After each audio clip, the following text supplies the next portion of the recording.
विश्रांतवाडी परिसरात दूषित व दुर्गंधीयुक्त पाणी पुरवठ्याचा प्रश्न समोर आल्यानंतर सामाजिक कार्यकर्ते सचिन भोसले यांनी नागरिकांच्या समस्येला वाचा फोडली। यानंतर या प्रकरणाची दखल घेत पुणे शहराच्या महापौर मंजुषा नागपुरे यांनी नागरिकांना पाणी पुरवठ्यातील समस्येचे कारण आणि प्रशासनाकडून करण्यात येणाऱ्या उपाययोजनांबाबत माहिती दिली। महापौर नेमके काय म्हणाल्या, पहा त्यांचे वक्तव्य। नमस्कार।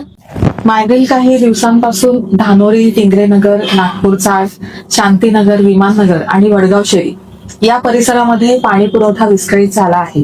काही ठिकाणी पिवळसर आणि दुर्गंधीयुक्त पाणी येण्याच्या तक्रारी सुद्धा आम्हाला मिळाल्या।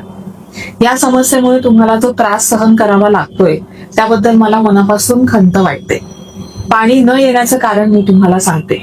आपल्या भागाला भामा आसखेड जलयोजनेमधून पाणी मिळतं, परंतु या केंद्राला वीज पुरवणारी चाकण ते करंजवे विद्युत वाहिनी वारंवार नादुरुस्त होते। त्या परिसरात सध्या रस्ते, गॅस आणि इतर जलवाहिन्यांची मोठी कामे सुरू असल्यामुळे ही वीज वाहिनी वारंवार खंडित होते। त्यामुळे पाण्याचे पंपिंग स्टेशन आणि जलशुद्धीकरण केंद्र दोन्ही बंद पडतात। दुसरी गोष्ट म्हणजे सध्या धरणातून येणाऱ्या कच्च्या पाण्याचा रंगही काहीसा पिवळसर आहे। आम्ही या समस्येकडे दुर्लक्ष केलेलं नाही। मी स्वतः सर्व स्थानिक लोकप्रतिनिधी, पाणी पुरवठा विभागाचे सर्व अधिकारी, विद्युत विभागाचे मुख्य अभियंत्यांसह प्रत्यक्ष घटनास्थळी जाऊन पाहणी केली।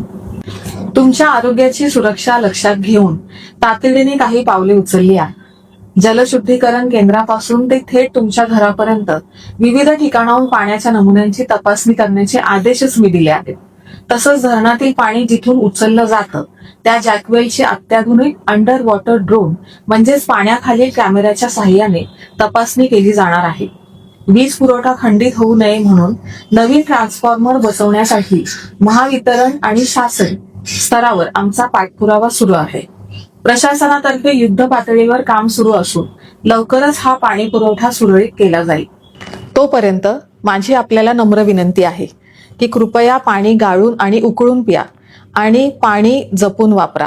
तुमची सोय आणि आरोग्य हीच आमची प्राथमिकता आहे। धन्यवाद। जय हिंद, जय महाराष्ट्र।